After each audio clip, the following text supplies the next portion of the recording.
তো hello friends, তোমরা সবাই কেমন আছো? আমি খুব ভালোই আছি বুঝতে পারছো। সবাই ঘুরে এসেছি কিছুদিন আগে।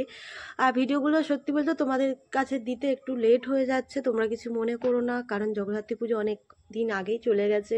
বাট ভিডিও দিতে লেট হয়ে গেছে শরীর ভালো না থাকার কারণে। আর বাইরে থেকে ঘুরে এসেই যেদিন এসেছি সেদিনই ঠাকুর আনতে চলে গেছিলাম। তো একটু শরীর তো খারাপ হবে, আশা করি তোমরা বুঝতেই পারছো। তো এখন শরীরটা মোটামুটি অলমোস্ট ঠিক আছে।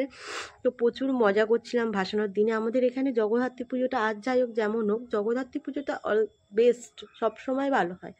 তো খুবই ভালো হচ্ছিলো ভাসানোর দিন। তো সবাই খুব মজা করছিল, খুব নাচানাচি করছিল। আমার একটু ইচ্ছা হচ্ছিল নাচানাচি করার, বা শরীর টানছিল না যে একটু নাচবো, নেচে শান্তিটা মেটাবো, শরীর টানছিল না, এটাই গন্ডগোল হয়ে গেছে। তো অনেকক্ষণ সবাই খুব, আমাদের এখানে জগদ্ধাত্রী পুজো দেখো না, সবাই নাচে, বুড়ো বাচ্চা সবাই মজা করে। আমি যখন এখানে এসেছিলাম বিয়ে হয়ে, প্রথমে জগদ্ধাত্রী পুজোই পড়েছিল।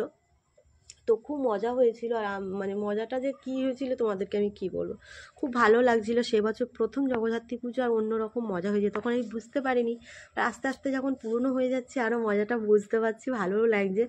তো আমার তো মজাটা সেই লেভেলে হচ্ছিল, যদি আর একটু ভালো হতো, আমি যদি নাচতে পারতাম, কিন্তু নাচতে তো পারিনি। ওটা আমার দুর্ভাগ্য বলতে পারো, কি খারাপ ভাগ্য বলতে পারো। আর আমাকে কেমন লাগছে বলো সিঁদুর মাখিয়ে। আমি করেছি বরণ, বাট শাড়ি পরে আসিনি।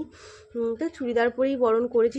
আবার অনেকে কমেন্ট করে বলতে পারো, দিদি তুমি শাড়ি পরে করোনি কেন, চুড়িদার পরে করেছো কেন? বাট বিশ্বাস করো, আমার শরীর ভালো না, আমি শাড়ি পরে যে উঠে মানে বরণটা করব সেই ক্ষমতাটা আমার ছিল না। ওই জন্য আমি চুড়িদার পরে এসেছি বেটার ফিল করার জন্য।